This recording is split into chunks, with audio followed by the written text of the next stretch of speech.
Nova Manhã. Conexão Brasília com Diego Amorim. Hora de conversar com Diego Amorim, que hoje fala sobre como os conselhos de ética da Câmara e do Senado reforçaram na atual legislatura o sentimento de impunidade. Diego, bom dia. Bom dia, Michele. Bom dia, Rafael Tebas. Meus parabéns, muita saúde, paz para você, meu companheiro aqui de Nova Manhã nessa semana. Obrigado. Bom dia a todos os ouvintes da Nova Brasil FM. Pois é, ninguém larga a mão de ninguém em Brasília, Michele. Eu já acompanhei a chegada de algumas legislaturas aqui em Brasília.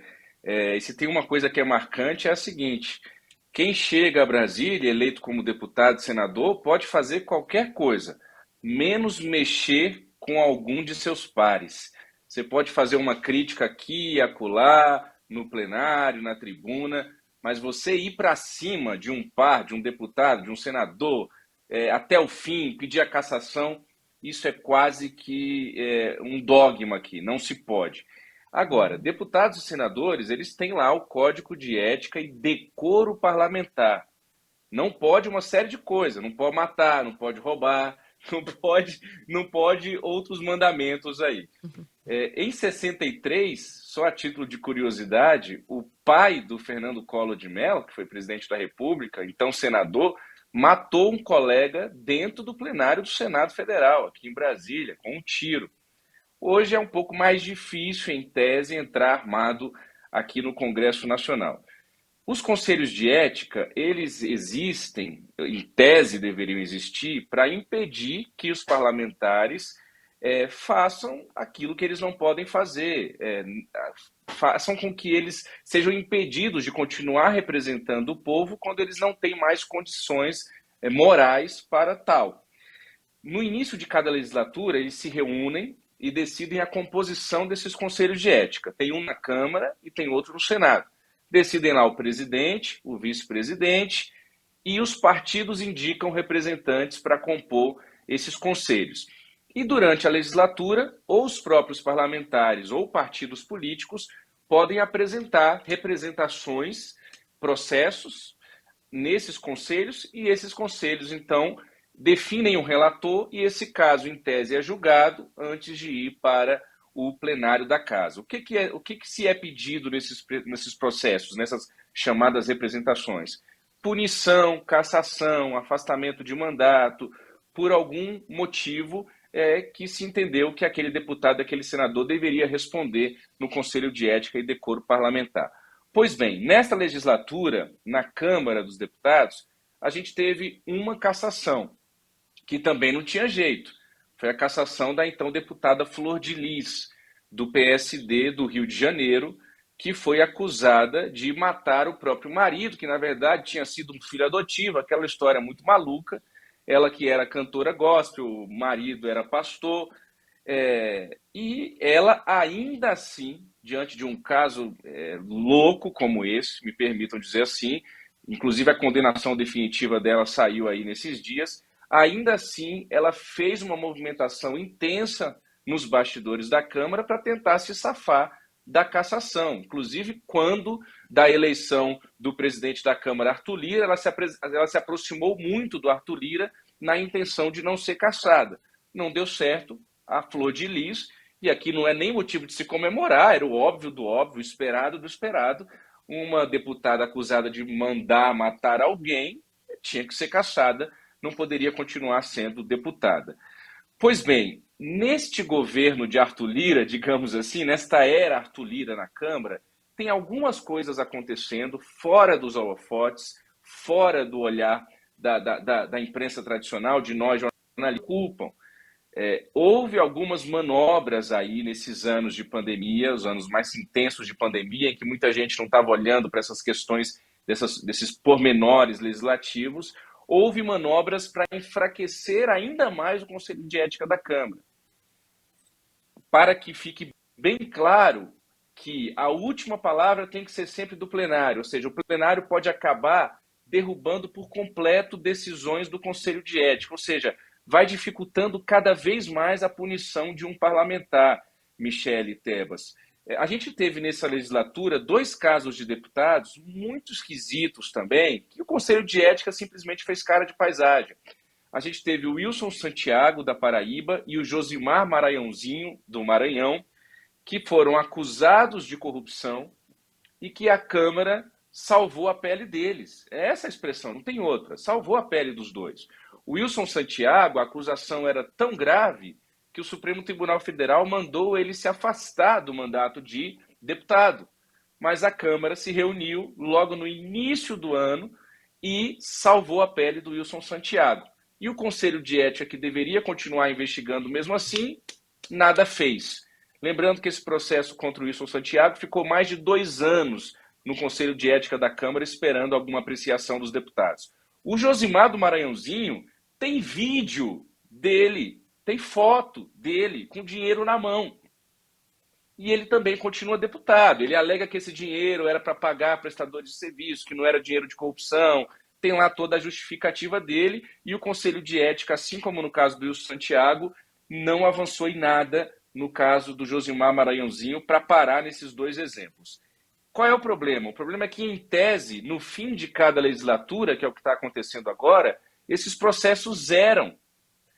É impossível os conselhos voltarem a investigar essas pessoas? Não, não é impossível. Nada é impossível no Congresso. O que eles quiserem fazer, eles fazem. Basta eles quererem fazer. Ah, mas o regimento não permite. Dá-se um jeito. Em Brasília sempre dá-se um jeito quando eles querem. Agora, em tese, no fim de cada legislatura, isso zera. Porque entram novas pessoas, entra uma nova leva de parlamentares. E aí você tem que ter um novo processo sendo iniciado nos conselhos. No Senado Federal, a situação é ainda mais grave, porque nós tivemos uma única sessão em 4 anos. Em 4 anos, o Conselho de Ética do Senado se reuniu uma única vez, que foi justamente para instalar o Conselho. E ainda assim foi em setembro de 2019. Nossa. Ou seja, a legislatura começou em janeiro, não tinha pandemia, senhoras e senhores, não tinha pandemia, não é desculpa a pandemia, e somente em setembro de 2019 os senhores senadores se reúnem para instalar o Conselho. Era ainda o Davi Alcolumbre o presidente. Depois o Rodrigo Pacheco ganha, a pandemia de fato paralisa os conselhos e as comissões permanentes, mas depois a pandemia arrefece, eles voltam a trabalhar presencialmente e nada do Conselho de Ética funcionar. Lá no Senado, nós temos 33 processos parados, simplesmente parados, ignorados pelos senadores. Vou citar só 2 casos. O do Flávio Bolsonaro, que é acusado de rachadinha quando deputado estadual no Rio de Janeiro, e o emblemático caso do Chico Rodrigues, que foi flagrado com dinheiro na cueca durante uma operação da Polícia Federal em Roraima, que desviava desvios de recursos durante a pandemia. Aí você fala para qualquer pessoa do mundo, pega qualquer gringo, país minimamente civilizado, e diz para ele, olha, no Brasil teve um senador que foi flagrado com dinheiro na cueca durante uma operação da Polícia Federal. A reação vai ser a óbvia. Esse senador não é mais senador, né? O que a gente vai ter que responder? Não. Esse senador sequer teve o processo dele analisado no Conselho de Ética do Senado Federal do Brasil. Então, assim, a pandemia, né? No Senado eu escutei muito isso nesses anos. Foi a pandemia que impediu o Conselho de Ética. Ora, quando era para aprovar PEC para enfraquecer o Ministério Público, não tinha pandemia. Quando era para aprovar proposta para destruir a lei de improbidade administrativa, não tinha pandemia. Dava-se um jeito aqui no Congresso Nacional. Hoje talvez seja a coluna mais visceral que eu estou fazendo desde que eu estreiei aqui no Conexão Brasília, mas é porque é um assunto que de fato mexe comigo não só como jornalista, mas como cidadão. Enquanto a gente tem famílias que continuam divididas por ideologias políticas, aqui em Brasília, quase todos eles, eu não vou generalizar, porque é também uma falácia dizer que não tem político bom, não tem... A solução está sempre pela política, tem gente boa sim, tem gente bem intencionada sim, mas quase todos eles dão as mãos aqui no cafezinho da Câmara, no cafezinho do plenário, e juntos eles seguem a vida. Se um fizer alguma coisa que não se deve fazer, ele pode contar com digamos assim, a solidariedade, a misericórdia dos seus pares. Se eu disser, Michele Tebas, o que realmente eu penso sobre isso, eu vou acabar ferindo a ética e o decoro parlamentar, e ao contrário deles, eu não tenho nenhum conselho para me proteger. Então eu vou parar por aqui. Ah, nem precisa, viu, Diego? Porque eu acho que é o sentimento de todos que estão nos ouvindo, porque dá realmente essa sensação de impunidade, de nação, de corporativismo, de todos esses termos que a gente pode utilizar para falar. Eu só fiquei curiosa, e você estava falando e eu fui procurando aqui, só para contextualizar melhor os ouvintes em relação à origem e aos partidos desses parlamentares que você citou. O senador Chico Rodrigues, ele é do Democrata, certo? Qual que é o estado dele? Isso, hoje União Brasil, né? Porque o É hoje União Democrata se Brasil. fundiu com o PSL, exatamente, União Brasil. Isso.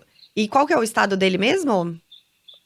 Do Chico Rodrigues? Não sei se você... Roraima. O Chico Rodrigues, Roraima. Flávio Isso. Bolsonaro, PL do Rio de Janeiro.